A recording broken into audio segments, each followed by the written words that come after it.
Aleluia. Toda honra, toda glória seja dada ao Senhor Jesus. A paz do Senhor, irmãos. A paz do Senhor, irmãos. Só quem está feliz, olhe para a pessoa mais bonita do seu lado e dê um sorriso para ela. Glórias a Jesus Cristo. Meu Deus, isso aqui está um barril de pólvora. Na hora que Jesus começar a mandar as labaredas de fogo, vai explodir isso aqui. Meu Deus. De pé como vocês estão. Quantos trouxeram a Bíblia Sagrada? Levante ela, chacoalhe ela. Quem está filmando, filme isso. Filme isso, filme isso, filme isso. Chacoalhe mais, chacoalhe, chacoalhe. Grita comigo: Satanás, se estiver ouvindo, cai fora, porque eu estou armado com a espada do Espírito. Ou sai da minha frente, ou eu te corto no meio, cão. Assim. Eita. Aleluia. Tem demônio indo lá para o continente africano hoje. Vão ser desalojados. Os que trouxeram a Bíblia, sem perca de tempo, abram ela comigo agora. No Evangelho segundo escreveu São João. Louvado seja o nome do Senhor Jesus. Aleluia. Deus está aqui.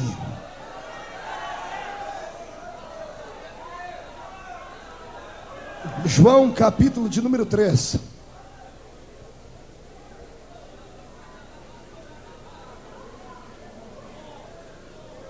Estou muito feliz em estar de volta aqui a esta santa igreja, em rever aqui esse homem de Deus, o bispo Paulo Moura.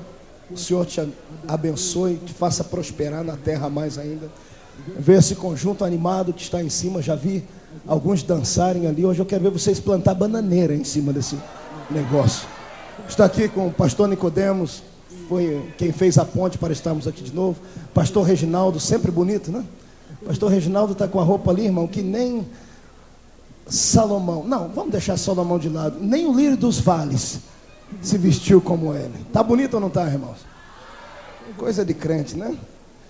João capítulo 3. Quem encontrou, diga amém. Quem não achou, diga misericórdia. Onde é que você está procurando? Na harpa, é? João capítulo 3. O tecladista, fique perto aí que eu vou precisar de você. Estou muito feliz com Jesus. Apesar de estar há 48 horas sem dormir, o corpo está cansado, mas a alma está com fome de Deus. Pregamos sábado lá no estado do Amazonas, Manaus. Foi um culto que há muito tempo eu não via um igual. Comecei a pregar 8h30. Era 00:30 quando me tiraram de dentro da igreja para ir para o aeroporto. Saí para o aeroporto todo cheio de suor, mas deixamos na igreja um rastro de Cristo tão grande. Era 00:30, tinha caído na igreja pelo menos umas 100 pessoas arrebatadas no Espírito. Coisa de Deus. Viajamos ontem para o Rio de Janeiro, viajamos o dia todo. Chegamos ontem no Rio, pregamos ali para 15 mil pessoas no congresso da UMADER. Ontem à noite Jesus começou pelo púlpito. Os pastores não paravam em pé. Oxalá aconteça isso hoje aqui também. Jesus deu um renovo tremendo. Foram mais de 200 pessoas batizadas com o Espírito Santo. E nessa noite esse lugar aqui vai ficar pequeno para a glória de Deus. Quem concorda comigo, diga a verdade isso aí. João capítulo 3, versículo 8 diz assim: o vento sopra onde quer, ouves a sua voz, mas não sabes de onde vem e nem para onde vai. Assim é todo aquele que é nascido do Espírito. Amém, povo do Senhor. Para parafrasear este texto, Velho Testamento, livro do profeta Samuel, primeiro livro do profeta Samuel, capítulo de número 3, versículo também de número 3, capítulo de número 4 e o versículo de número 17. Primeiro livro do profeta Samuel, capítulo 3, versículo 3, capítulo 4, verso 17. Está escrito assim: e tendo-se deitado também Samuel no templo do Senhor, em que estava a arca, antes que a lâmpada de Deus se apagasse, O Senhor chamou o menino: Samuel, Samuel. E ele respondeu: eis-me aqui. Capítulo 4, aí do lado, verso 17, está escrito assim: então respondeu o que trazia as novas e disse: Israel fugiu de diante dos filisteus. Houve grande morticínio entre o povo, e também os teus 2 filhos, Ofni e Finéias, foram mortos, e a arca de Deus fora tomada. Amém, povo do Senhor? Feche a sua Bíblia, coloque no banco, pegue na mão do irmão mais cheiroso do seu lado. Se ele ainda estiver usando perfume do Avon, você perdoa ele. E nem tudo é perfeito. Agora aperta a mão dele até ele falar ai. Isso, vê se ele está vivo. Crente vivo tem que fazer barulho. Feche os seus olhos. Tecladista, me dá um ré menor aí. Feche os seus olhos. Aleluia. Aleluia. Mais baixinho, mais baixinho. Aleluia.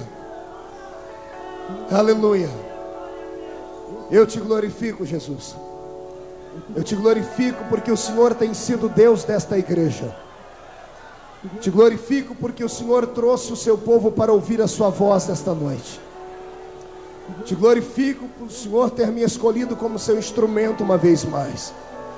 Me coloco nas suas mãos agora, Pai, para no seu nome ser o seu profeta, ser o seu porta-voz nesta noite. Pai, não me deixe levar nada para casa. Abre, Senhor, a porta da revelação na palavra. Eis-me aqui, Senhor, para trazer palavras de alegria e palavras de correção. Senhor, não temerei nesta noite, como não tenho temido todas as noites, porque eu sei que uma vez mais o Senhor estará aqui comigo. Quero lhe fazer 2 pedidos, ó Pai, como faço todas as noites que prego. O primeiro pedido é que o Senhor expulse agora todos os demônios que vieram contra nós esta noite para roubar a paz, a alegria. Que eles sejam expulsos e desmascarados agora, no nome de Jesus Cristo. E o segundo pedido, ó Pai, é um pedido atrevido. E como sou atrevido no espírito, faço ele. Quero que o Senhor abra a porta do céu, e aí diante do seu trono de glória existem serafins, que são anjos de fogo que refletem a sua glória. Eu quero que o Senhor mande aqui para este lugar 8 serafins, 8 anjos de fogo que refletem o brilho da sua glória. Eu quero 2 serafins aqui nesta tribuna comigo, um à minha esquerda, outro à minha direita. Quero 2 serafins na entrada desta igreja. Quero 2 serafins aqui em cima nesta galeria. Quero 2 serafins na nave da igreja, e que eles comecem a esparramar brasas de fogo tiradas do teu altar.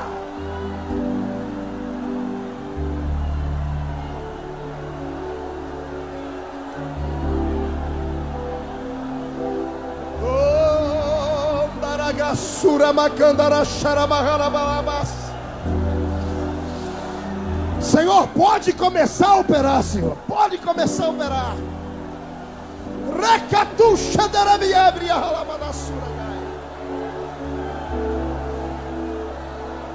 Aleluia. Aleluia. Obrigado, Jesus. Fica conosco, meu Pai. Aleluia. Ei, irmão que está aí, solte a mão do seu irmão e faça assim. Olhe para o céu e diga: Deus, eu estou aqui. Agora tome o seu assento aí. Segure o seu coração, porque Deus está aqui. E o seu poder nós vamos sentir.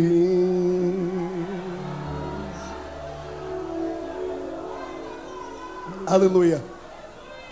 Senhoras e senhores, amados em Cristo Jesus, noiva do Cordeiro de Deus, amigos do Evangelho, simpatizantes da fé pentecostal, estamos aqui nesta noite reunidos não para um show ou para apenas uma mera reunião. Estamos aqui para glorificar o nome de Jesus.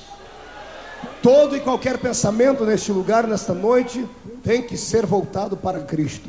Senão você não receberá a bênção da qual veio buscar. Você tem que dar glória a Deus pelo lugar que você conseguiu. Porque enquanto estávamos vindo, bispo, pessoas estavam indo embora, porque não tinham lugar para ficar. E eu me entristeci, falei: Deus, o seu povo veio de longe para ouvir a sua palavra. Então você que conseguiu um lugarzinho agora, em nome de Jesus, arranca o chiclete fora da boca, prega debaixo do pé, isso, tira essa cara feia da frente do seu rosto e comece a adorar Jesus Cristo. Pois bem, vamos ao que mais nos interessa. Eu estava pensando aqui sobre o que pregar nessa noite. Qualquer pregador que olhar para esta multidão e ver o seu entusiasmo, a sua alegria, se não se equilibrar, vai entrar no reteté de glória antes de começar a pregar. Tem que se segurar, tem que ter compromisso com Deus e com a sua palavra. Eu creio em avivamento, gosto de barulho, gosto de oba-oba e grita-grita, mas desde que ele venha pela palavra de Deus. Amém? Quero ver se você vai continuar com esse entusiasmo até pelo menos a metade da mensagem aqui. Como não vai ter jeito de sair, você vai apanhar um bocado de Jesus aqui nessa noite. Aleluia. Pois bem, permita-me pregar. Quando eu abro a minha Bíblia Sagrada, em qualquer um dos seus sacrossantos livros, quando eu leio qualquer um dos seus belos e abençoados profetas, dos seus escritores, eu vejo a atuação de Deus. A Bíblia Sagrada foi escrita para o nosso ensinamento, para despertar em nós a curiosidade de Deus, para dispensar a nós um poder que o mundo desconhece, um poder que os homens mais poderosos deste grande universo não podem ter, mas que Deus resolveu manifestar para os seus pequeninos aqui nesta noite. Este poder, o poder de Deus, este poder que nos aquece, que nos embriaga, este poder que nos arranca do chão, que nos faz levantar as mãos, dançar, saltar, falar em línguas, profetizar, este poder custa muito caro para ter, e é muito mais caro ainda para se manter. Eu conheço e acredito num poder que vem sobre o justo, sobre aquele que leva uma vida piedosa, sobre aquele que leva uma vida santa, regrada e abençoada por Deus. Não venha me dizer que você leva uma vida toda corrompida aí fora, e apenas porque entrou aqui dentro nesta noite, por mero entusiasmo de estar no meio de um povo que sabe adorar a Deus, vai querer entrar na nossa apenas para gritar. Antes de gritar, o seu coração precisa receber uma palavra que venha colocar o seu altar em ordem, porque aí o avivamento será constante. Deus quer nos dar uma experiência constante. Quando eu abro a minha Bíblia Sagrada no livro do profeta Samuel, eu olho aqui para este livro e digo em todo lugar que vou, para mim é um dos livros mais abençoados de toda a Bíblia Sagrada. É um livro que, embora tenha sido escrito há tantos anos, milênios atrás, muito tempo antes de nós termos pensado em nascer, este livro já havia sido escrito. E eu olho para este livro tão velho quanto velha é a Bíblia Sagrada, e eu vejo a transparência de Deus, eu vejo a atualidade de Deus, porque o Deus ao qual nós servimos é um Deus atualizado. O Deus ao qual eu e você servimos, mesmo Ele sendo o mesmo de ontem, hoje, será eternamente, Ele é um Deus atualizado. Deus não dá ponto sem nó. Deus não te trouxe aqui nesta noite, por exemplo, apenas para você ser um mero assistente de reunião. Deus te trouxe aqui esta noite para reescrever a sua história. É isso o que o Senhor vai fazer. Quando eu abro a minha Bíblia aqui no livro de Samuel, no capítulo 3, eu encontro a atualidade divina. E se você pedisse um tema para esta mensagem, o tema que eu tenho para ti é este: o apagão de Satanás. Repita comigo: o apagão de Satanás. Aponte o dedo profético no nariz mais bonito que tem na sua frente e diga para ele: cuidado com o apagão de Satanás. Que é isso, pastor Marco? Você já vai descobrir. Quando eu abro a minha Bíblia no livro do profeta Samuel, eu vejo estampado nas páginas deste santo livro a história de um povo que nascera para a vitória, a história de um povo que nascera não para conhecer derrota, mas de um povo que nasceu para ser o baluarte de Deus na terra. Quando eu olho para o povo de Israel, não me lembro se já falei aqui, se já falei, não me canso de recordar em falar. Quando eu olho para este povo, chamado povo de Israel, eu tenho que entrar nas entranhas de Deus, para tentar descobrir como é que Deus, na sua infinita misericórdia e graça, pôde amar um povo, que mesmo sendo povo seu, era um povo tão ingrato a Deus. Falar sobre o povo de Israel tem dois momentos, dois sentimentos que se dividem dentro do peito do pregador. Um é a efusão de dar glória por ver que Deus cuidava tão bem daquele povo, e outro é um sentimento de raiva, de ver como é que um povo que recebia tanto de Deus, dava tão pouco para ele. Quando eu olho para Israel, eu tenho que colocar um espelho na frente da igreja, porque eu e você hoje somos o Israel de Deus. Em Abraão recebemos essa descendência santa, e somos o Israel espiritual de Deus. Tudo o que acontecera com o povo de Israel, e tudo que Deus deixou escrito na Bíblia Sagrada acerca deste povo, for apenas um vislumbre do que aconteceria no futuro. Quero que nesta noite você tenha este sentimento: você é um israelita espiritual, e então Deus quer falar contigo. Quando eu olho para o povo de Israel, um povo que tinha pelo menos 3 grandes fatores que os levaria à presença de Deus para toda a eternidade, apenas para agradecer e adorar. Eu olho para o povo de Israel e vejo que eles tinham 3 grandes motivos que os faziam ser diferentes dos outros povos. Ser um israelita não era como ser um povinho destes que habitava na terra naquela época. Ser um israelita era muito mais do que pertencer ao povo dos amorreus, aos filisteus, aos heteus, aos heveus e a todos os zeus que habitavam a terra. Ser um israelita significava estar na terra e ser eleito por Deus. Este aqui é o primeiro grande motivo que todo israelita, de sangue ou de espírito, tem que ter na alma para adorar a Deus. Todo israelita era eleito. O que significa ser eleito? Eleito significa ser escolhido, escolhido a dedo. Você só pode eleger uma pessoa em quem você possa depositar nela confiança, em quem você olhe para ela e saiba que no futuro ela vai poder fazer alguma coisa por você. Quando Deus olhou para a terra, Deus olhou para os povos da Mesopotâmia, Deus olhou para os homens que adoravam os postes ídolos como Baal, Astarote, Azera, Marduk, a Deus assim, deuses da antiguidade que tentavam já ofuscar o brilho de Jeová. Mas Deus não colocou seus olhos sobre os homens que tinham conhecimento das ciências ocultas. Deus preparou para si um povo. Deus elegeu Israel, e quem é eleito por Deus, por ele também é querido. Quem é eleito por Deus tem o favor deste Deus. Quem é eleito por Deus pode bater na porta dele que ele vai abrir. Para falar com Deus que elegeu este povo, você não precisa de secretária. Para falar com Deus, pode ligar para ele a qualquer momento. O celular de Deus nunca está fora de área. O celular de Deus está sempre com a bateria carregada. É isso que eu quero dizer para aqueles que são eleitos por Deus. Agora deixa eu só fazer uma pergunta para ver se eu estou no lugar certo. Quantos aqui têm a plena convicção de que são eleitos por Deus? Levante a mão e dê um glória a Deus daquele de estourar. Então vamos lá.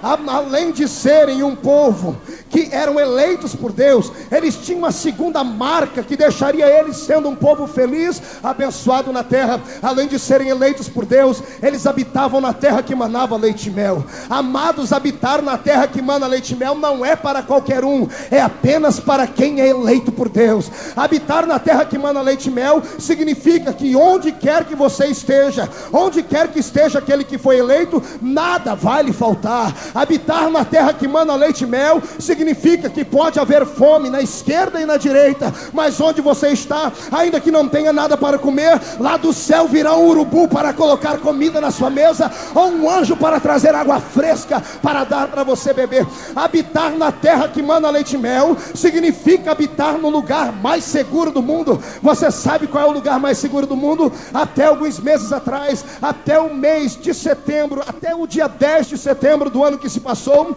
O lugar mais seguro do mundo era exatamente nas redondezas de Nova York, ali na pequena ilha de Manhattan, ali onde estava o World Trade Center. Eu passei por ali várias vezes e muitas vezes vi a imponência dos Estados Unidos da América refletida sobre aqueles soldados musculosos, parecidos com Arnold Schwarzenegger. Quem passava por aquele lugar, o centro econômico do mundo, sabia muito bem e sabe do que eu estou dizendo. O FBI estava sempre por ali, a polícia, a SWAT e o exército, porque ali era o coração financeiro do planeta Terra. Ali era o lugar mais seguro do mundo. Os empresários que ali habitavam, passavam por ali, jamais pensariam que poderiam ser atingidos. O ego da América estava todo voltado para aquele lugar, e até dia 10 de setembro do ano passado, aquele era o lugar mais seguro do mundo. Mas não precisou uma bomba atômica para abalar aquele lugar, bastou uma mente insana, tomada e possessa por demônios, bastou que alguns homens convictos em uma religião errada, às vezes eu olho para eles e tenho dois sentimentos: um sentimento de pena, por saber que eles deram a vida a troco de um Deus que não pode fazer nada por eles, e o outro sentimento é um sentimento que beira quase a inveja, de saber que eles, mesmo crendo num Deus que não podia dar a eles aquilo que o nosso Deus nos dá, eles eram fiéis ao Deus deles a rigor. Eles foram fiéis de morrer pela fé deles. Se colocasse uma metralhadora na cara de muitos crentes aqui, você negaria o seu pai, a sua mãe, até mesmo a Jesus Cristo. Mas este é uma outra história, e esta é uma outra mensagem. Eu estou falando aqui sobre lugar seguro. Então achavam que aquele era o lugar mais seguro do mundo. Bastou que homens munidos de uma faca, apenas uma faca, direcionassem aqueles aviões para aquela torre, e pá, o lugar mais seguro do mundo foi abalado. E os homens gritaram, e os jornais do mundo vaticinaram: não há mais segurança na terra. Até esses dias atrás você acompanhou o que aconteceu com o prefeito de Santo André. Ninguém mais acredita na segurança. Ainda hoje se reuniu o Senado e os deputados para tratarem sobre esta lei. Não há segurança para estes que não têm Cristo. Por quê? Porque o lugar mais seguro do mundo não é aquele lugar onde estava o World Trade Center. O lugar mais seguro do mundo não é dentro de um carro blindado. O lugar mais seguro do mundo não é andar com dois guarda-costas parecendo dois guarda-roupa por aí. O lugar mais seguro do mundo não é você estar dentro do complexo do Carandiru. O lugar mais seguro do mundo se chama o centro da vontade de Deus. Quem está no centro da vontade de Deus está no lugar mais seguro do mundo. Deixa eu te contar um segredo, só para ver você ficar de pé e aplaudir Jesus. O lugar mais seguro do mundo não precisa ter aparência de céu, não precisa ter aparência de vislumbre de espírito. Pode ser um deserto, de onde você está fugindo dos seus inimigos. Possa ser que não tenha um travesseiro e você está morrendo de sono. Olha para o chão, só tem uma pedra. Não tem problema, você está no centro da vontade de Deus. Faça da pedra travesseiro, e enquanto você dorme, Deus abre uma porta no céu, e anjos descem, e anjos sobem na presença do Eterno. Quem pode adorar a Deus com palmas, faça!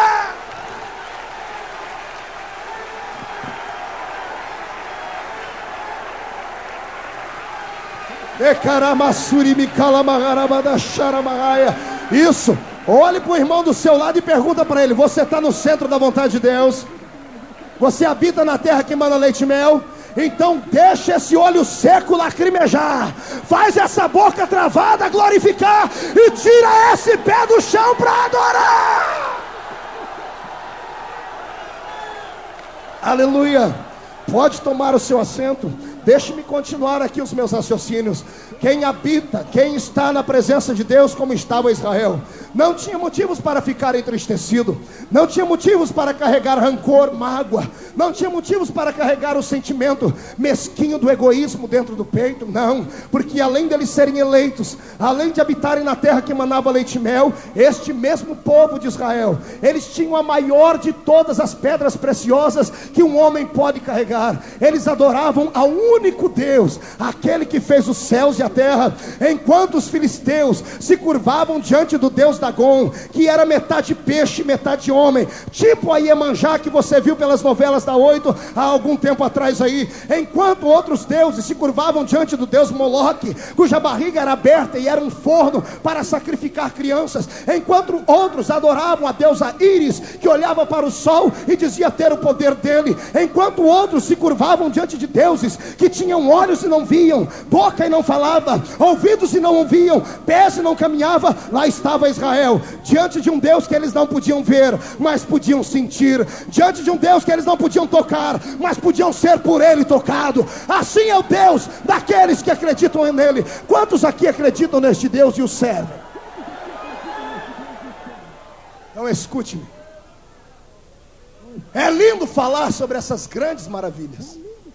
Como é bom ver você se entregar a Deus. Agora deixe-me lhe dizer aqui algumas verdades do Pai.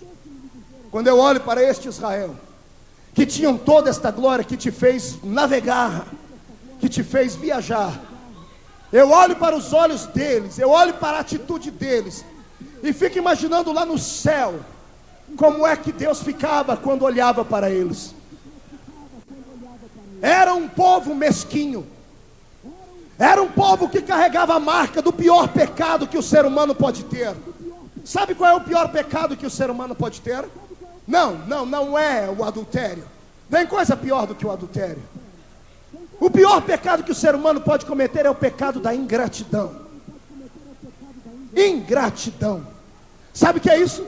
É o sentimento de você abrir a sua vida para alguém, dar para essa pessoa tudo que você tem de bom e do melhor, repartir com ele a sua cama, repartir com ele do seu pão, repartir com ele daquilo que Deus tem lhe dado. É você socorrer quando ele está caído, é você ajudar quando ele precisa, e quando você menos espera, por um momento você vira as costas, e esta pessoa ingrata lhe crava nas costas uma faca. Isso se chama traição. Quando eu olho para Israel, eu vejo um povo que traía Deus. Eu vejo um povo que tinha tudo para adorá-lo, mas era um povo traiçoeiro. Era um povo que diziam que andavam com os pés na terra, mas os seus rostos nunca estavam diante de Deus. Trocavam Deus por qualquer coisa. Bastava uma imagenzinha desenhada em ouro para que eles sucumbissem e se corrompessem diante dela. Pastor Marco, pega leve, porque aqui não tem nenhum idólatra. Nós não temos imagem de santo na nossa casa. E quem foi que te disse que idolatria é uma imagem? Idolatria é um sentimento. É um sentimento que a maioria dos meus irmãos deste século 21 tem carregado. É um sentimento que nos faz adorarmos outra coisa além do nosso Deus. Idolatria é tudo aquilo que rouba do nosso coração o desejo de adorar ao Senhor. E aqui eu vou começar a despejar aquilo que Deus tem me dado. Eu caminho pela terra, eu viajo pelo mundo. O ano passado foram 216 dias pregando, 12 vezes no exterior. E os maiores eventos dessa nossa nação, 1.200.000 pessoas nos ouviram pregar o ano passado. Caminhei por lugares que você nunca foi, e os seus olhos jamais verão como é. E a única coisa que eu trago no meu peito é um sentimento de um povo que vive envolto em uma nuvem escura, em um pensamento que não podem jamais concretizar.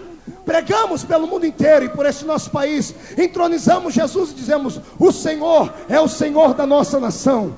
Fazemos passeatas, fazemos reuniões como esta, e a única coisa que conseguimos fazer é atrair uma meia dúzia de pessoas que gostam de ouvir a voz rouca de um belo pregador, que gostam de ouvir uma massagem no ego de uma mensagem que possa dar a ele uma esperança de prosperidade na terra. E quando Deus olha para nós, o sentimento de Deus não é esse. Não pense que Deus quer ver você apenas enriquecido. Não pense que Deus quer ver você apenas vestindo as melhores roupas que as grifes podem lhe dar. O sentimento de Deus é muito maior do que isso. O pensamento de Deus transcende o pensamento do homem. Quando Deus olha do céu para cá, Ele não faz como eu, porque eu olho para você aqui e sou capaz de dizer que aqui até os bancos dessa igreja vão para o céu, porque aqui na minha frente tem crentes com cara de piedade, fazem até um olhinho de choro, não esperam só um momentinho para levantar a mão e adorar. Mas quando Deus olha do céu para a terra, Deus não é homem como eu. Deus não olha para a aparência, Deus não se ilude com cabelo, Deus não se ilude com roupa, Deus não se ilude com posição ministerial, porque os olhos de Deus desnudam o ser humano. Os olhos de Deus vão para dentro do coração deste ser humano.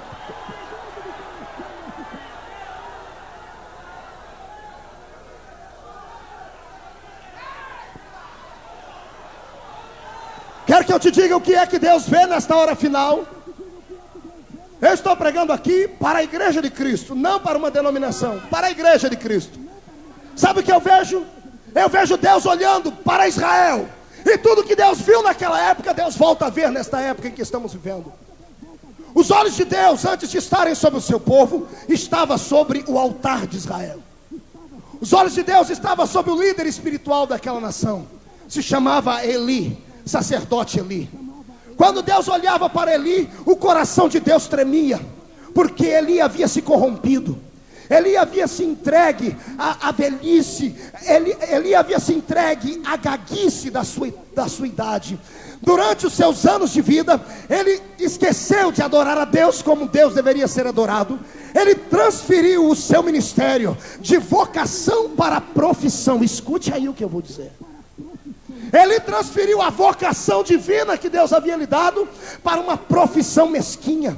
E sabe o que é que ele fazia? Ele e os seus 2 filhos, Ofni e Finéias, tratavam a igreja de Cristo do Velho Testamento como se fosse apenas uma ovelha que podia dar muita lã e que podia dar muita gordura. E da gordura da ovelha eles viviam erradamente, se prostituíam. Diz a Bíblia que os 2 filhos dele, Ofni e Finéias, se prostituíam dentro do templo. Havia um ritual naquela época sagrado. O sacerdote, quando ia almoçar ou jantar, ele só podia comer daquilo que o povo lhe dava. O povo ofertava a Deus e parte ia ao sacerdote. O sacerdote colocava dentro de uma panela e cozinhava a carne. A parte dele era o que um garfo de 3 pontas conseguiria tirar de lá de dentro. Aquele pedaço de carne cozida que vinha era a parte dele, e ele tinha que olhar para o céu e dizer: Deus, obrigado pelo que o Senhor tem me dado. Agora pergunte para mim se Ofni e Finéias queriam carne cozida. Pergunte para mim se eles queriam comer aquilo que o povo dava. A Bíblia diz que eles queriam comer churrasco.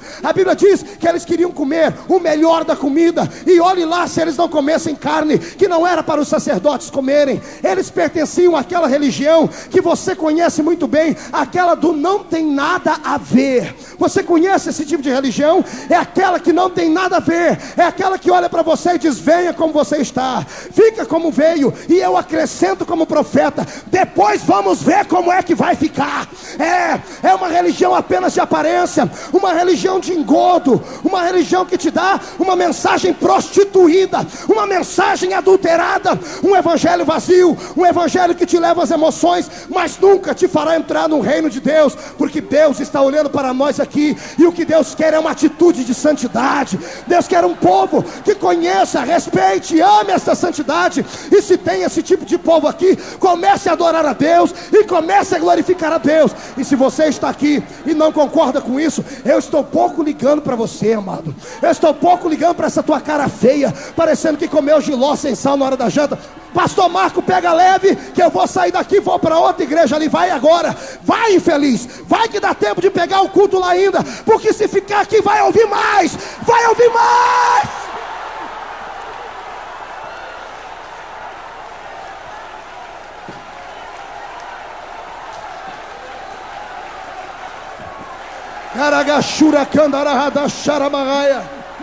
Quantos aqui acreditam que isso é uma palavra profética? Levante a mão. Dê um tapa nas costas do seu irmão. Dê um tapa nas costas dele. Diz para ele: quer ir para o céu? O caminho é esse.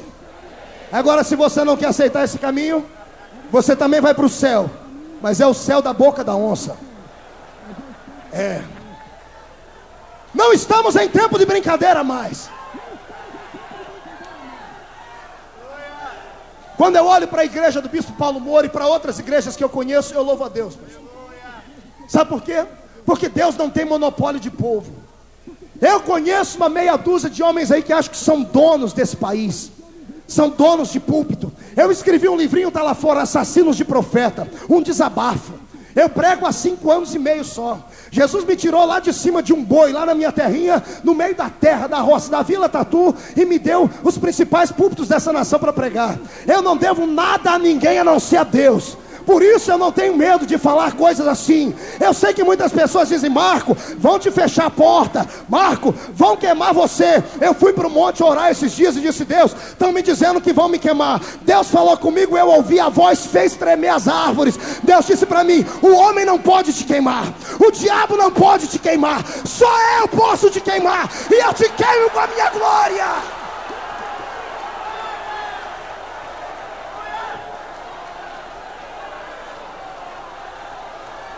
Ei, olha aqui para mim. Não importa se você é assembleiano, se você é batistano, se você é sorveteriano. Deixa eu lhe dar uma resposta de Deus. Se você está em uma igreja onde o líder desta igreja manipula o espírito, onde o líder dessa igreja fica sentado no púlpito com a cara de capitão, fica lá em cima olhando, sentado num trono, e parece que é o rei, com aquela barrigona grande, parecendo um cemitério de frango. Se você é desta igreja e ele fica com um sininho na mão, deixa eu te dar 2 conselhos. Primeiro, ore para Deus arrancar essa peste de lá. Segundo, se ele não sair, cai fora de lá, senão você vai morrer.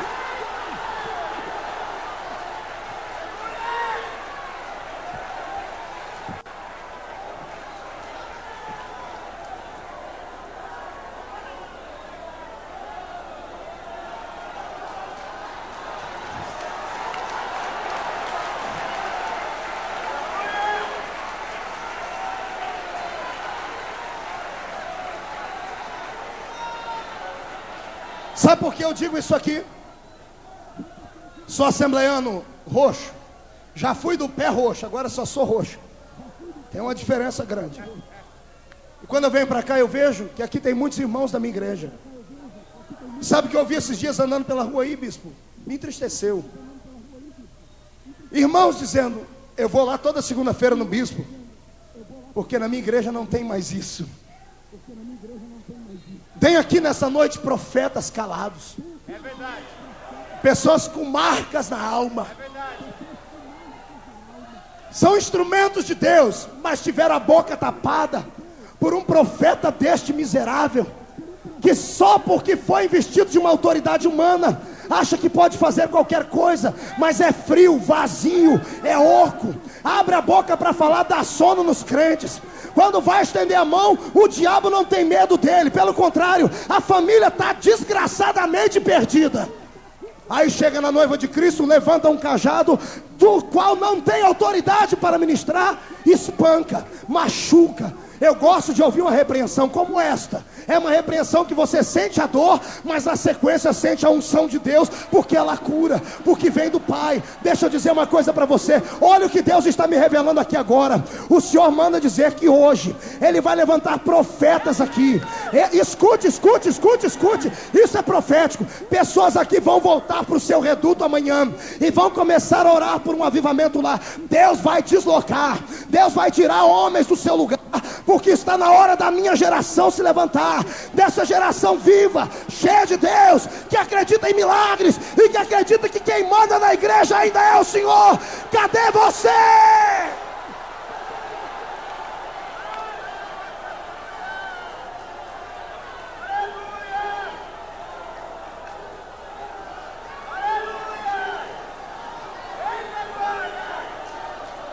Olhe para mim. Se o púlpito de Israel estava quebrado, desmantelado, se o púlpito de Israel estava em pecado, como é que o povo podia acertar o coração de Deus?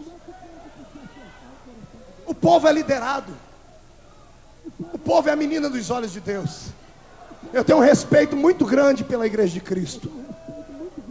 Você é a coisa mais preciosa que Deus tem na terra. Só que você acredita naquilo que você ouve no púlpito. E aí está o problema. Homens desqualificados, sem vida, sem visão, mortos espiritualmente. Era assim que estava Israel. Aí vem o problema. Havia lá dentro de Israel, lá dentro do santuário, uma lâmpada que permanecia acesa. Uma lâmpada acesa. Esta lâmpada foi acesa pela primeira vez num santuário móvel chamado tabernáculo. O tabernáculo era dividido em 3 partes. Era dividido entre o átrio, o lugar santo e o lugar santo dos santos. Para que o sacerdote entrasse no lugar santo, ele tinha que se lavar aqui no átrio primeiro, entrar em santidade lá. E quando ele passava pela cortina ou pelas partes da tenda que dava para o lugar santo, lá dentro do lugar santo, o que fazia divisão entre o santo e o santo dos santos, diante daquele grande véu que estava estampado, era um candelabro com lâmpadas acesas. Aquele candelabro representava a vida de Deus no meio do seu povo. Aquela lâmpada tinha que ficar acesa por vários motivos, e o principal era tinha que ficar acesa porque se o sacerdote entrasse lá dentro e esbarrasse em um utensílio sagrado, ele morria fulminado. Porque as coisas de Deus tinham que ser levadas com respeito, com seriedade, tinham que ser levadas com graça, com vida. Amados, que Deus nos dê um espírito de discernimento nesta noite. Que Deus dê um espírito de discernimento à sua noiva. Eu dizia hoje a alguns irmãos com quem almoçávamos, que eu tenho dado voltas aí pelo mundo, e um dia desse eu estava num hotel desses da vida, estava paisando com a minha família, e um cantor muito conhecido dessa nossa nação, não vou dizer o nome dele por ética, ele desceu no mesmo elevador que a gente, ele não me conhecia ou não me reconheceu, desceu lá todo maltrajado, com a costeleta maior que a do Elvis Presley, todo burungundu, parecendo uma árvore de Natal, agarradinho com a menininha nova, uma prostituta que estava lá. E ele não me reconheceu, mas quando descemos no saguão do hotel, o irmão que veio me apanhar, olhou para mim e disse: paz o senhor, pastor Marco. Ele não sabia onde punha a cara. O cidadão fechou o rosto e foi para lá, e eu olhei para ele e eu chorei. Sabe por quê? Porque no dia anterior ele tinha ido cantar numa igreja, tinha feito o povo ir a delírio. O povo do Senhor é muito simples, o povo precisa aprender um pouquinho até discernimento, porque os principais de Deus, os santos aqui do meio, não têm validade. Suba um crente desses aqui para dar um testemunho, e você vai ver crente aqui murmurar, você vai ver crente que levantar e ir embora, olhar para o relógio e falar: o bispo perdeu a direção. Agora deixa chegar um desses por aí, com a vida desregrada, torta, só porque tem uma entonação vocal boa, só porque fala meia dúzia de palavras, você acha que ele é, mas não é. Você está sendo amaldiçoado sem saber. A igreja precisa de discernimento. Deus precisa queimar.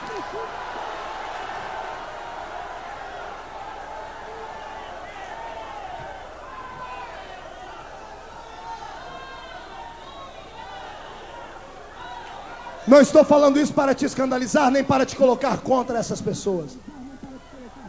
Estou falando isso para te alertar, porque a sua vida corre perigo. Olhe para você, escandalizado com as coisas desta vida, vem aqui desnorteadamente, caça profetas por essa cidade de São Paulo, e nunca tem paz no coração, porque foi ofendido por alguém destes aí, sem vida. Deus te trouxe nesta noite para falar contigo. Vou te explicar o que está acontecendo. A lâmpada de Deus está se apagando. Quando eu olho para a situação do nosso país aí, com problema de falta de energia elétrica, eu pude ver como a Bíblia Sagrada é atualizada. O que é que levou o nosso país a ficar com crise de energia? Houve uma explosão demográfica na nossa nação, e os líderes políticos não se preocuparam com isso. Houve um avanço em tecnologia de 10 anos para cá, jamais visto. O consumo de energia foi muito grande, e não se prepararam construindo mais hidrelétricas, não se prepararam investindo nessa área. E o que aconteceu agora? O país inteiro sofrendo com esse problema. Todo mundo tem que economizar um pouquinho para poder sobreviver. Olha que situação chegamos. Eu estava orando a Deus acerca da direção desse nosso país, e o Senhor disse: filho, o apagão não é apenas no país, o apagão é na minha igreja também. Porque os líderes, aqueles que nos ensinaram a respeitar tanto a placa da igreja, que passaram anos falando para a mulher: cuidado com a sua roupa, cuidado com o seu cabelo, cuidado com a pintura, cuidado com esse brinco.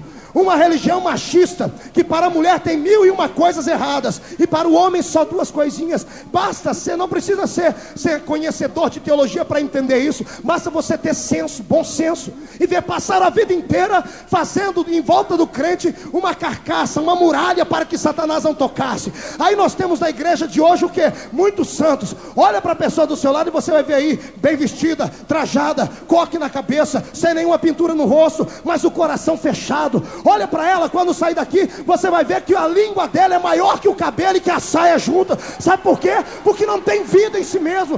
Passaram a vida inteira cuidando da aparência, e enquanto isso, o santuário por fora está bonito, mas pergunte para mim como é que está aqui dentro.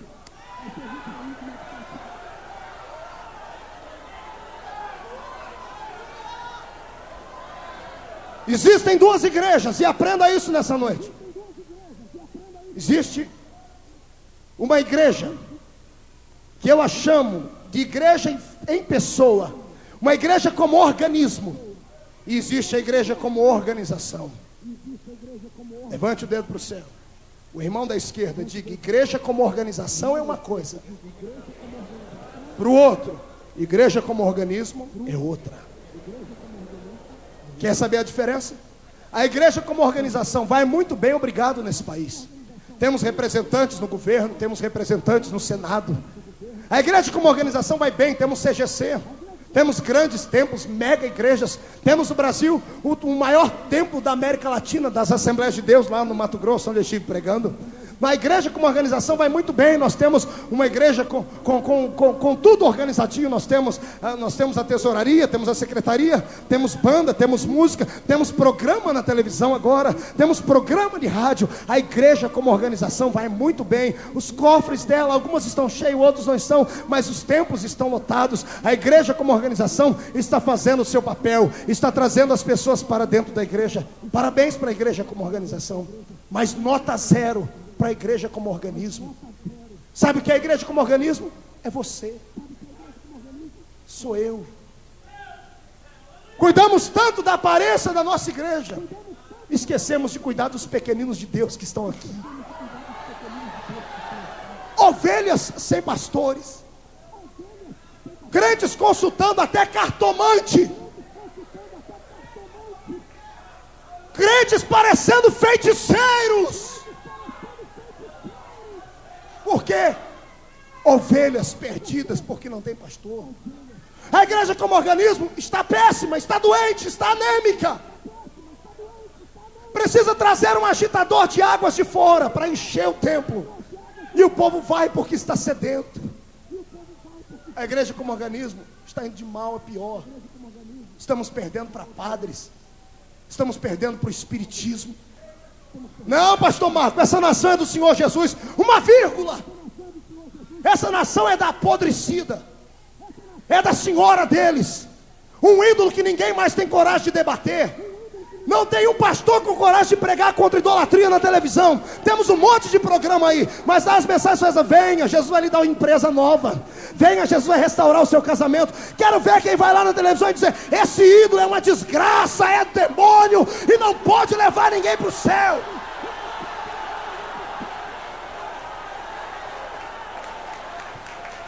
Se você não pode falar contra ela, eu posso. Eu nasci no dia dela, 12 de outubro. A vida da minha família foi amarrada e destruída por causa dessa miséria. Muitas pessoas me perguntam, ainda hoje eu li um e-mail, alguém me perguntando de um jornal aí: pastor Marco, qual é a solução para um poderoso avivamento na nação? Eu pensei, não escrevi porque fui covarde, mas depois dessa mensagem que eu prego para mim também, eu vou hoje à noite abrir o e-mail e vou responder a mensagem de verdade. Sabe o que precisa para acontecer um avivamento? Não precisa Jesus salvar, colocar um presidente da república como crente. Não precisa nada disso. Para haver um avivamento poderoso, Deus não precisa contar com uma multidão de pessoas cheias de dinheiro como a Adonep. Não, Deus não precisa disso, porque Deus é dono do ouro e da prata. A igreja cresceu nesse país sem riqueza, sem homens de anel no dedo, mas cheia da unção e da graça, do respeito e da santidade. Pergunte para mim, pastor, como faz para ter esse avivamento? Não, pergunta, 1, 2, 3. Simples. É ir parar na cadeia pelo menos 10 pastores, cheios de fogo, presos porque pegaram a verdade. É só prender 10 pastores desses doidos igual eu assim, que fala sem pensar, cheio de Deus. Prenda 10 pastores que pregam a verdade e bote a câmera da TV Globo em cima deles, lá atrás das grades, com a Bíblia aberta, orando a Deus. Você vai ver o que Deus vai fazer nessa nação.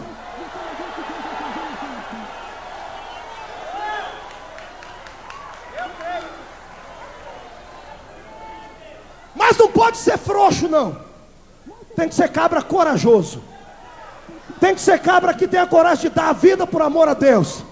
Tem que ser profeta igual João Batista. Arranca a cabeça dele de manhãzinha, de tarde ele está no céu sentado com Jeová, contando e conversando com aqueles que o Senhor para lá levou. Lâmpada apagada,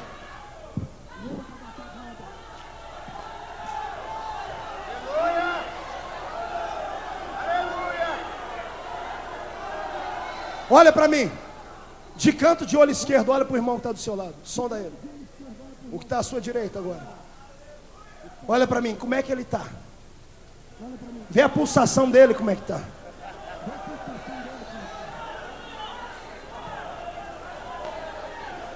Você não vai em culto de doutrina na sua igreja, Jesus te traz aqui para te doutrinar.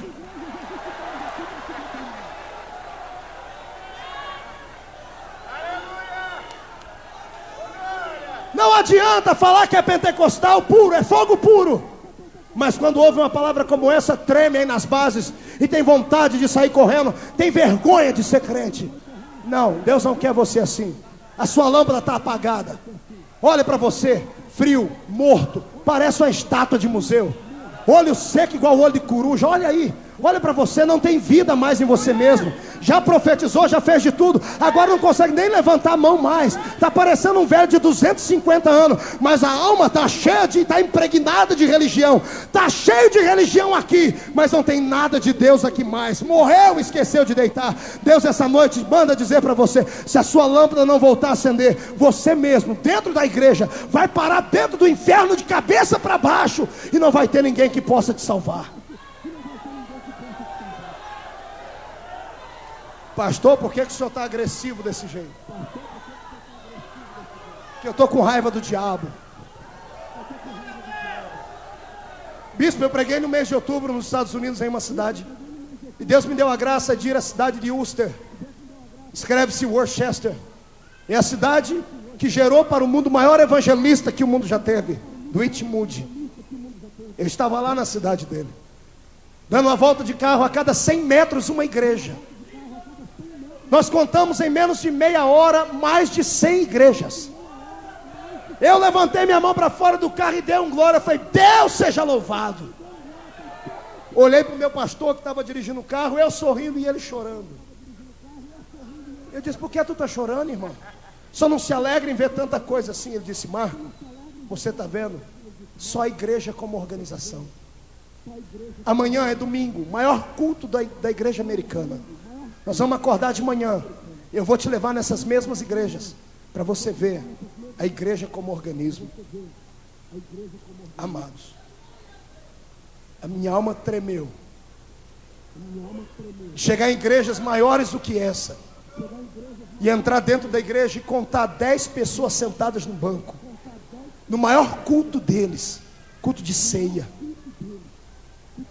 Em meia hora visitamos mais de 100 igrejas. A soma não deu mais do que 1000 pessoas. Igrejas gigantescas. Em alguma delas vi coisas que não dá nem para dizer aqui. E eu fui saindo dali, olhei para o pastor, entendi o choro dele e comecei a chorar também. Eu disse: o que aconteceu aqui, pastor? Ele disse: Marco, a lâmpada de Deus se apagou. Eu não me iludo com números, não me iludo com barulhos, porque eu sei que é tudo fantasia. Quando você vai sair daqui hoje à noite ainda, por mais que você escute essa palavra de verdade, a sua mente já se cauterizou. E hoje à noite ainda você ainda vai assistir os seus filmes pornográficos. Você hoje à noite ainda vai sair para fumar e beber. Vai passar pelas esquinas e procurar uma prostituta. E o que me mata é isso. Não há mais nada que te convença, porque a lâmpada de Deus está apagada na sua vida.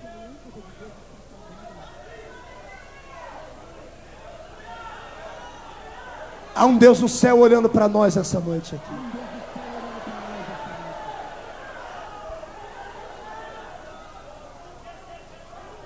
As coisas estão escambando. Pastor, o senhor está sendo muito pragmático. Vou ficar pior daqui para frente. Porque eu estou vendo desmoronar uma construção bela que Deus fez. Se aconteceu na Europa a miséria das igrejas estarem vazias, isso não impede de acontecer aqui a mesma coisa.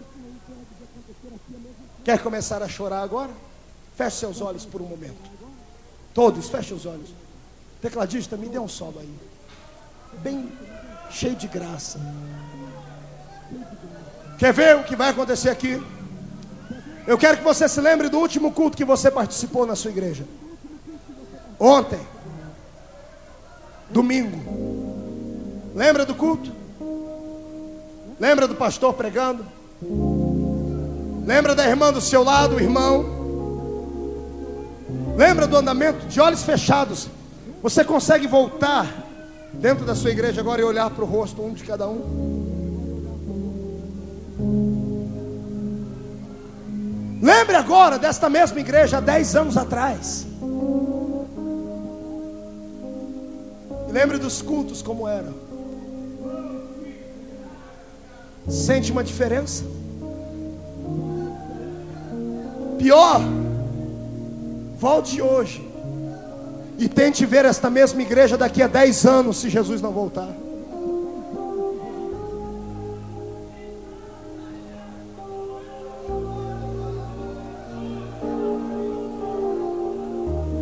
Daqui a 10 anos, se o meu Jesus não voltar, não sei se vou estar vivo, vou estar beirando os 40. Queira Deus que essas crianças aqui vejam uma igreja viva, do que eu duvido muito. Se não houver uma mudança na igreja, no caráter dela, imagine daqui a 10 anos igrejas frias e mortas, nada mais sendo errado, nada é pecado. Daqui a 10 anos os nossos cantores cantando no programa do Faustão e do Gugu, sendo chamados de artistas. Daqui a 10 anos o púlpito da sua igreja virando um ringue de boxe, brigas, um querendo tomar o poder do outro, o círculo de oração sendo chamado de círculo de confusão. O seu filho com brinco na orelha, com brinco aqui dentro do nariz, com piercing no peito, um cabelo raspado, só uma tira aqui, chamando você de velho, dizendo: e aí, velho? Jesus é outro papo, querido.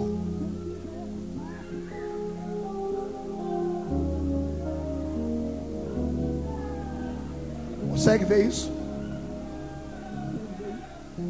Consegue daqui a 10 anos ver o divórcio sendo uma coisa natural no nosso meio? Homens trocando a sua mulher mais feia por uma mais enxuta, mulher trocando o homem mais pobre por um mais rico, e sendo aceito na igreja completamente naturalmente.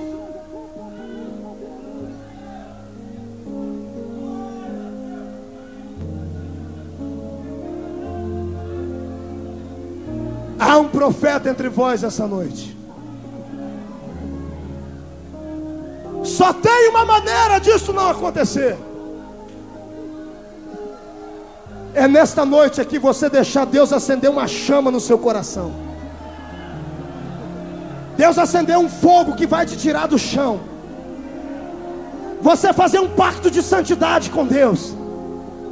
Você chegar em casa hoje, olhar no espelho, vai olhar para esse rostinho bonito e vai dizer assim, ó: toma vergonha nessa cara e volta a ser crente de verdade.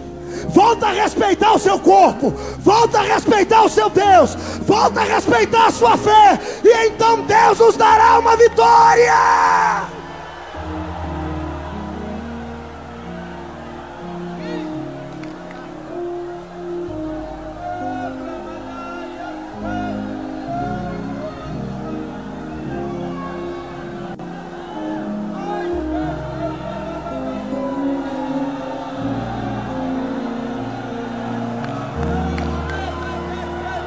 Esse tipo de barulho é gostoso ouvir. Barulho misturado com gemido. Deixa a lágrima descer, deixa. Deixa o coração bater forte no peito. Aguenta, coração, deixa. É assim que Jesus quer. Jesus não vem buscar uma igreja de qualquer maneira, que vive uma vida lá vão ter. Jesus vem buscar uma igreja santa, abençoada, especial, zelosa, de boas obras. E você pertence a esta igreja. Se pertence a ela, adore a Deus.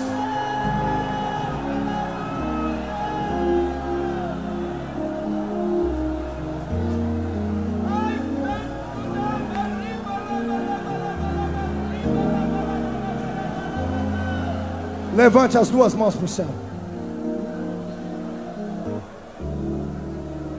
Senhor, se eu sou o seu profeta nesta noite, se esta palavra está vindo do seu trono e não é invenção humana, eu quero um sinal aqui agora.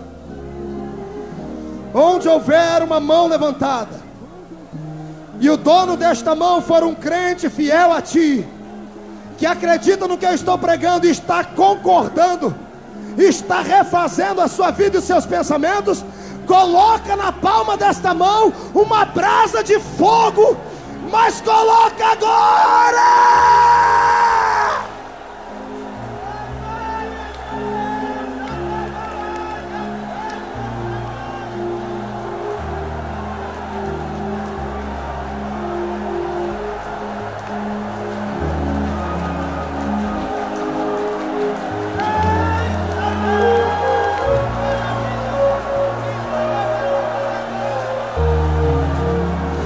Coloca essa mão no ombro de alguém que está do seu lado agora e olha o que vai acontecer. Em nome de Jesus, seja queimado este povo pelo poder da santidade agora.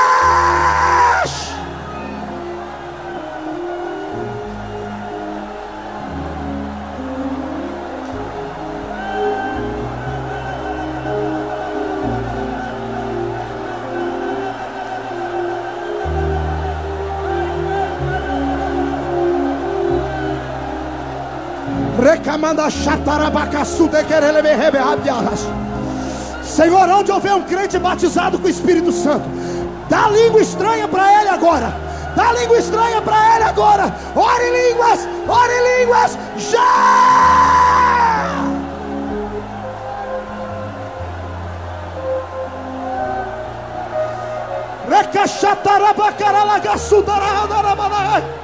Pecarabaxu, pequeparabaçu, parababa, racalabalabachandarabagai, andaracatachatarabalaba.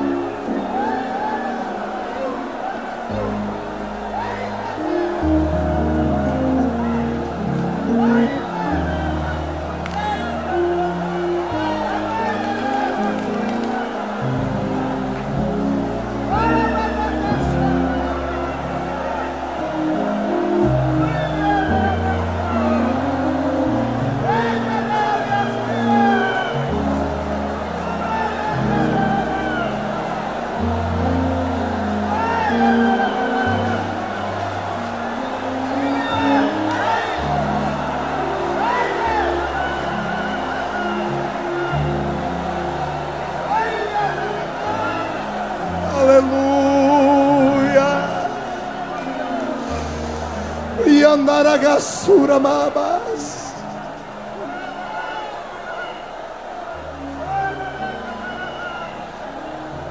Aleluia. Aleluia. Aleluia. Aleluia.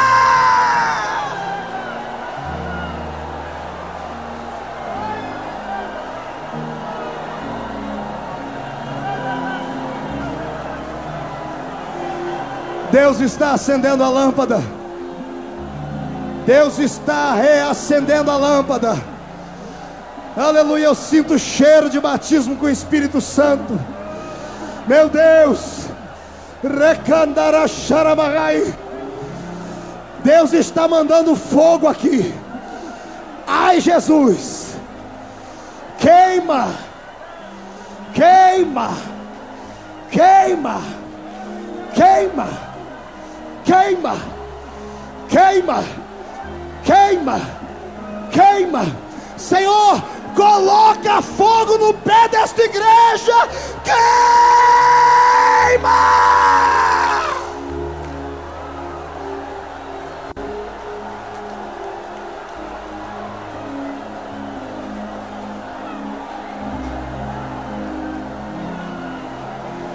Andaragasurama. Aleluia, Deus está me dizendo que está curando pessoas aqui. Isto é avivamento. lágrima nos olhos, é arrependimento. Se você está sentindo dores nessa mensagem, adore a Deus, é porque você está vivo ainda. Deus corrige aquele a quem Ele ama. Se você não está sentindo nada, peça misericórdia, porque é sinal que você morreu.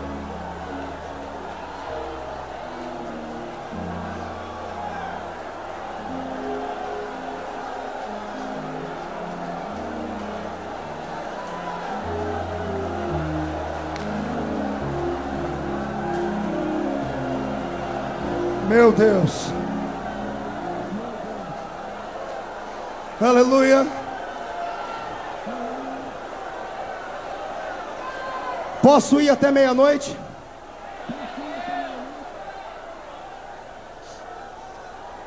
Deixa eu continuar.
Deus está fazendo uma coisa nova aqui. O Espírito do Senhor está aqui com a espada de fogo na mão. Não posso ver o rosto dele, mas eu vejo o rastro dele. Meu Deus, está cortando demônios, está cortando laços de maldição, está cortando coisas que te oprimiam. Você vai voltar a ser santo, você vai voltar a ser santo, você vai voltar a ser santo, você vai voltar a ser santo. Receba a unção da santidade.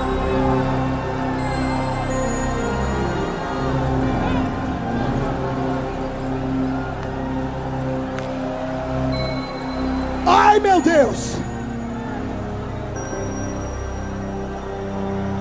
Ai.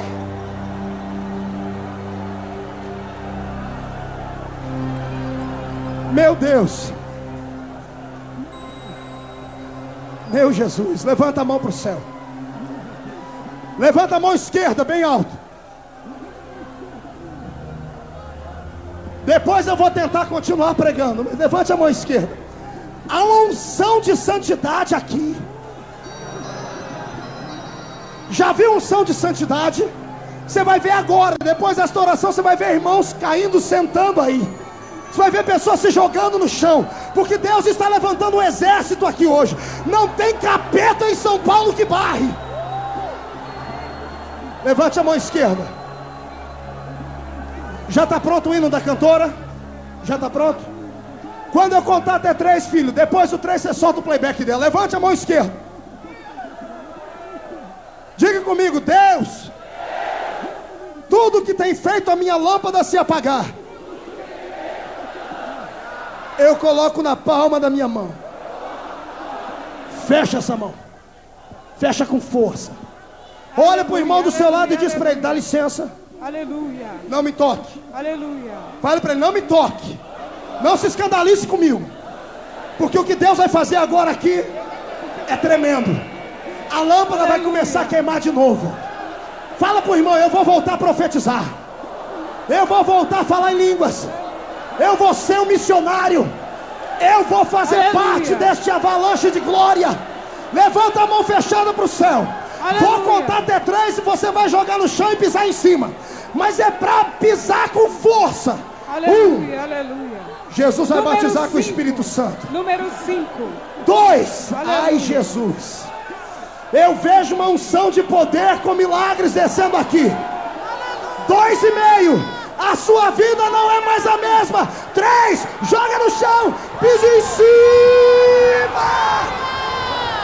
Aleluia. Alavatura e vitória. Alava sobre canta. Aleluia. Aleluia. Aleluia. Louvado seja o Senhor. Seja o Senhor. Você precisa de mais poder. E Deus vai te usar com fogo na terra. Deus tremeu. Receba a autoridade para destruir demônios. Já!